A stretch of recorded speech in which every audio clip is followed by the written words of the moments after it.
Hey everyone, welcome to episode 5 of the Wonton Boys. I'm Edbert, and once again we have Peter here. I'm Peta. Welcome to the Wonton Boys. So this episode is going to be a really special episode, I think, for a lot of people because we're going to talk about social etiquettes between China and America. Social etiquette and social manners and how you conduct yourself in the world has always been a topic of fascination, I think, for Americans when they travel to overseas countries like in Japan and Europe. But I think in China, Chinese culture has their own take on social manners. Yeah, very different from the West for sure. So where should we start? We can just run down a list and let you guys know how different things are. And I think in the end, social etiquette represents a system of belief of that culture as well. So you can also see where these etiquettes are coming from, hopefully. I think, Peter, for me, the first, at least in the US, the first thing where social etiquette comes up is when you're eating out with someone, right? So when you're eating out in a Chinese restaurant, there are sort of special rules that you follow. The way you use your chopsticks is important. You need to learn how to use chopsticks, right? For some of us. And, always you need to respect the hierarchy of the table. So I was wondering if you can talk a little bit about that. So as you probably know, in many Chinese restaurants, the table is circular. So the idea is that usually there will be like a head of the table, very much similar to the West, right? There will be a head of the table, but he would not sit, at the end. Instead, he will sit at a place. So typically you will have like a dining room, and then the head of the table would always sit against the wall, facing the door of the dining room. Okay, so once you kind of have the have the head of the table, so the idea is very simple. Basically, he gets to kind of get first dibs on the food, and as well as getting first pour on the tea. So in Chinese dining, there's always this idea that the person who's more junior, rather in age or in position, will pour the tea for the table. The idea is that he will always pour tea to the head of the table first, and then kind of going around the table in that way, or pouring it to the next in line. But typically, you just pour along the table because it's more convenient. You don't have to be very particular in that sense. Like it can just kind of flow with the dining rhythm. So that's one part. So that's a very popular move in China when you have dinner, whether it's a formal dinner or informal dinner. It's usually taken for granted. And if you eat with somebody else, you would always pour the tea for another person first before you pour it for yourself. So the idea is like this idea of altruism, where you help the other people before you help yourself, which is a very different system compared to how you do it in the West. Yeah, absolutely. In the West, it's very important that when you're eating out, you respect each other's place. And typically you don't have like such a formal hierarchy of those maneuvers. I remember one of the biggest things that sort of differentiates between sort of when you're eating out in China versus in the West is each person has their own separate food items that they order, their own separate platter, and it's important that in a formal setting, these things are kept separate. And that sort of that goes to ideas about health and sanitation back in like the Western tradition. Everyone gets their own thing. And versus in Asia, where everything, it's like a large sharing table, and that sort of culture has always been there. Another thing is how you treat the waiter. In America and in the West, often when you're going out on a date or even when you're eating out with your family, how you treat the waiter or the waitress is like a big sign of how well you treat others. And so you kind of demonstrate your social skills, and the service of the waiter and the setting of the food and everything else is like a big part of that formal dining experience. And as compared to in China, where it's really the food and your company that you bring in that's center stage. And then talking about the waiter, when you want to call the waiter to your table, you make kind of subtle eye contact, and you don't want to do it too often because you also have to respect the waiter and like their job and the restaurant. One thing that's really interesting, that's sort of when you need to get the check. In Chinese culture and Western culture, it's very different. So Peter, Chinese people always have to, at least my relatives and my family, we always have to fight to actually pay secretly. Mhm. And so, Mhm. I wonder what your experience has been with that. Yeah, so so another additional note on the separate platter and the waiter as well is that that kind of social rules actually does exist in Chinese dining, but it exists on like really really formal dining experience, which kind of borrows from the West as well. But what Edbert was referring to the waiter is that in a lot of Chinese restaurant, you have to kind of call the waiter out because what's so loud. So like the guys cannot just see you. And then also for the check, right? The idea is that you will always try to pay in a setting unless you're hosting the other person, so the host might pay. But the idea is that you have to kind of sneakily get the check. So maybe you'll like use a bathroom break or something, and then you will go to the counter and then pay for the bill. So then the other people would not have to do it. I mean, the traditional way is that they will actually have a skirmish over who pays the check. So they will try to rugby tackle each other, which is really funny. But that usually doesn't happen anymore in this day and age because it's not very proper to fight. I think in general. So. And I think it's funny because I think nowadays it's always about this kind of mutual exchange, right? You pay for dinner like this time, I'll pay for the next time. And that's the same in China. Yeah, usually it's the same kind of mutual understanding is that okay, like you pay once, you pay once, I pay once. Usually it's just a back and forth relationship, but actually, I mean, this idea is also like even with me and my friends in China, right? We will always just go Dutch as well. So within like towards peers, like it's actually not that uncommon to see people going Dutch. We go Dutch all the time usually. Even on some days, I go Dutch. So I don't think it's that much a problem. Usually, and also another very important note is that there's no strict social etiquette orders as well. It's not like you're gonna get looked down upon because Chinese people also make mistakes at Chinese dinners, right? So sometimes it's not like 100%. Like it's not like the end of the world if you like screw up, one thing or two. Yeah. And I think to me, I think like another very important aspect of social etiquette is also like how outspoken you are, because in Chinese culture, a lot of things are left to kind of be inferred by the other person. But in the West, usually like when you have a problem, you usually will tell the other person about it.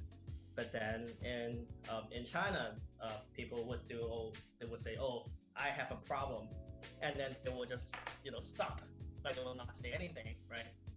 And it takes a little bit of mental chess boxing and saying like, oh, okay, so he's telling me he has a problem. Why is he doing that? Okay, he's trying to ask me for help. I think that's a very important aspect of differences in the West and the East. I think in that aspect. What do you think?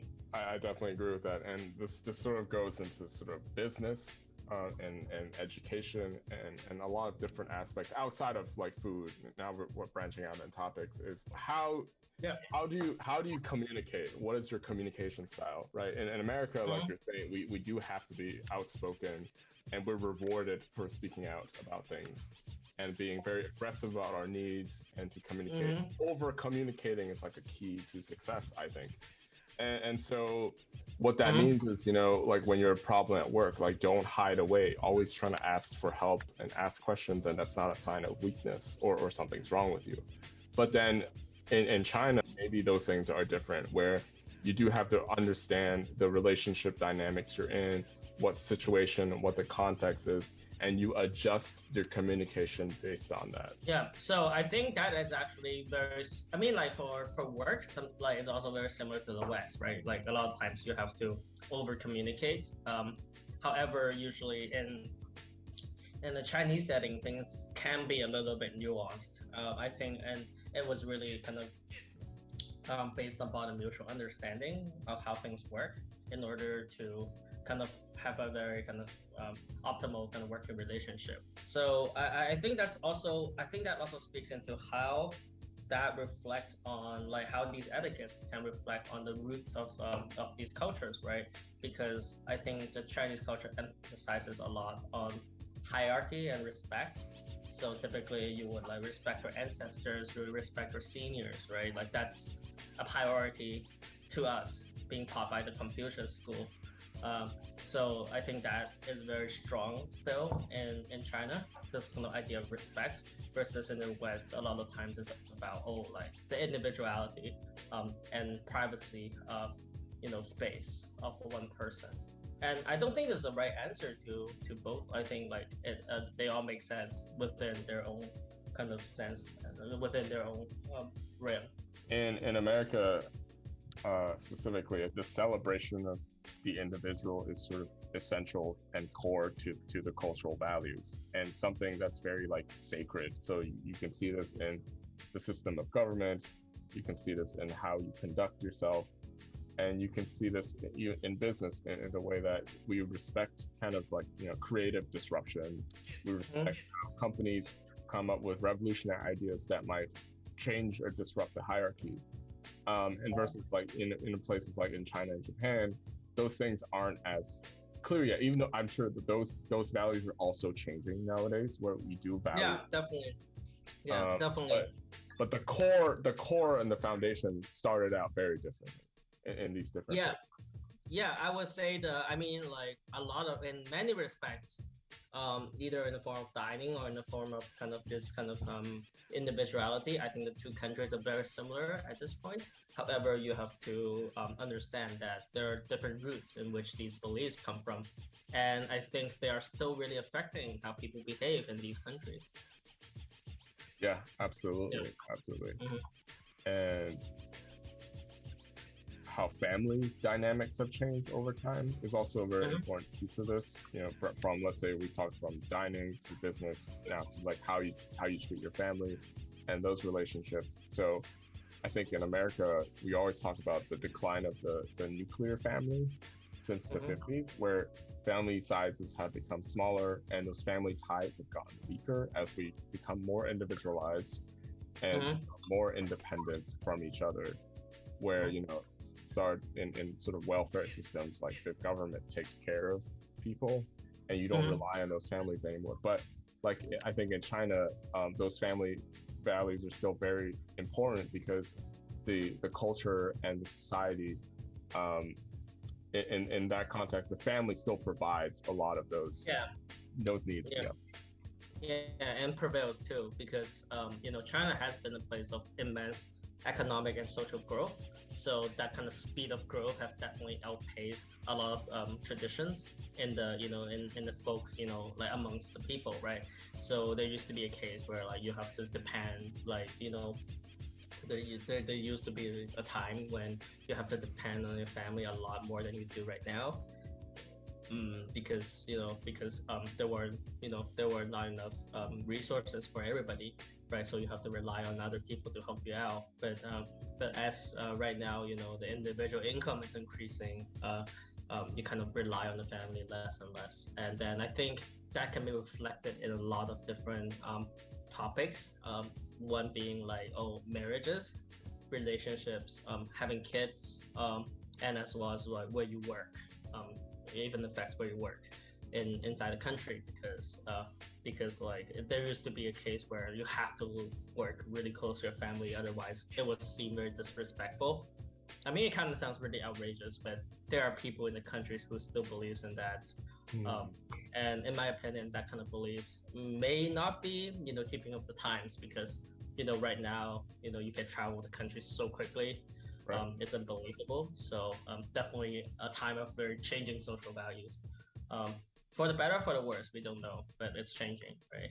Yeah, same, and same in the US too, where in a way, I was just speaking about this kind of growth of the individual, but nowadays, because of economic insecurity and the rising inequality in the country, you do start to see families coming back together, right? The young kids actually home, or moving back home, right? Yeah, moving back home, or the elderly moving into their kids' family as they age. And so the rise of, it's almost like the family becomes more multi-generational again, because they are forced to do that by the economic conditions in the country, that not everyone gets to retire by themselves in Florida or in the Southwest.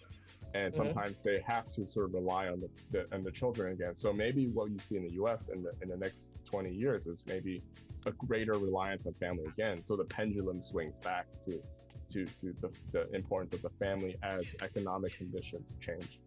So I think that's definitely something that we can kind of forecast, and then something that we can wait to see what happens. But I think it's a very interesting topic because, like in China, there are many places it's just like people with the same last name. So you'll essentially have the same village of like, of the Brown family, right, or of the Smith family. So that is very typical here. But you can see, right, like these people are kind of borderline family. They're not family. You don't know them. They don't know you.